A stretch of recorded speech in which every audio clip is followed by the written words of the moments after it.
Hello বন্ধুরা, কেমন আছেন সবাই? আশা করি আপনারা সবাই ভালো আছেন। আজ আপনাদের মাঝে পাকা গৃহিণী চ্যানেলের পক্ষ থেকে নতুন রান্নার রেসিপি নিয়ে হাজির হলাম। আজকে আমি আপনাদের দেখাবো সর্ষে বাটা ইলিশ।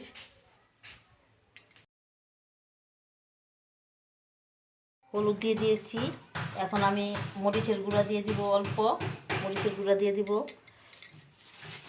এখন আমি সর্ষে বাটাটা আগে থেকে আমি পেস্ট করে রেখেছি, এটা আমি দিয়ে দিব। সর্ষে বাটার যে জল ছিল সেটা আমি দিয়ে দিব। এখন এটাকে ভালো করে মিক্স করে নেব।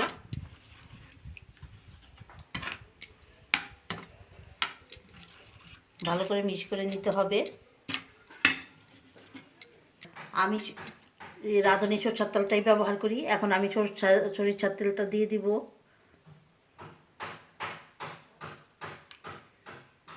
সরষের তেলটা বেশি পরিমাণে দিতে হবে।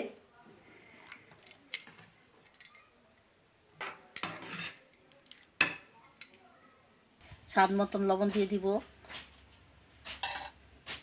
এখন লবণটাকে আমি মিক্স করে দিব।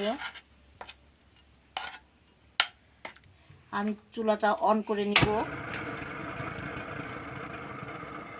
বেশি আঁচ দেওয়া যাবে না, এটা আমি ঢেকে দিব। এখন 10 মিনিটের জন্য ঢেকে রাখবো।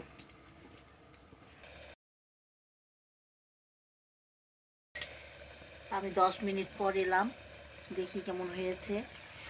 দেখতেই পাচ্ছেন আমার বাবা এই সর্ষে বাটা ইলিশটা সুন্দর হয়ে গেছে। আমি এখন চুলাটা অফ করে নিব। দেখতেই পাচ্ছেন কি সুন্দর হয়েছে। দেখতেই পাচ্ছেন আমার সর্ষে বাটা ইলিশগুলি আমি নামিয়ে ফেলেছি। আপনারা ইচ্ছা করলে একটু ঘনও করতে পারেন, আমি এরকমই রেখেছি। আমি এটাই আমার পছন্দ হয়, ভালো লাগে খেতে, তাই আমি এরকম করেছি। দেখতেই পাচ্ছেন। পাকা গৃহিণী চ্যানেলের রেসিপি যদি ভালো লেগে থাকে তাহলে লাইক করে কমেন্টে আপনার মতামত জানান এবং সাবস্ক্রিপশন করুন। যারা ফেসবুক থেকে দেখছেন তারা ফলো করবেন। সবাই ভালো থাকবেন, সুস্থ থাকবেন। ধন্যবাদ।